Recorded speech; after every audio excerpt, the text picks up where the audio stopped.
Weight loss మీరు process start చేశారు అంటే నెంబర్ ఆఫ్ కండిషన్స్ లోపల మీకు జరుగుతూ ఉంటాయి. హార్మోన్స్ని బ్యాలెన్స్ చేసుకోవడము, అట్ ద సేమ్ టైం ఒకవేళ వాటర్ ఫీలింగ్, థర్స్టీ ఫీలింగ్, ఇంతకుముందు నాకు వాటర్ సరిగ్గా అవ్వదు, ఇప్పుడు వాటర్ తాగాలనిపిస్తుంది, అది కూడా మీకు రిజల్ట్.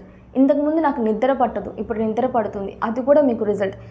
ఇంతకుముందు నేను ఎంత ఎనర్జీగా పని చేసుకునేలేని దాన్ని కాదు, ఇప్పుడు పని చేసుకుంటున్నాను, అది కూడా result. So not only scaling మీద కాకుండా మీ బాడీ మీద కూడా మీరు అబ్జర్వేషన్ ఉంచండి. సో బాడీలో చేంజెస్ని అబ్జర్వ్ చేస్తుంది. అప్పటికప్పుడు మీరు మోటివేట్ అవ్వడానికి సెల్ఫ్ మోటివేషన్ అనేది చాలా ఇంపార్టెంట్ అండి. పక్కన వాళ్ళు మోటివేషన్ అది it's a short term.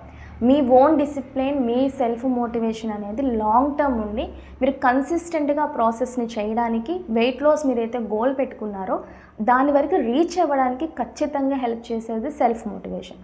So ఇది అంటే మీరు కంప్లీట్గా స్కేలింగ్ మీద ఫోకస్ చేస్తున్నారేమో ఒకసారి చెక్ చేసుకోండి. Don't focus on only scaling. Okay, by everyone.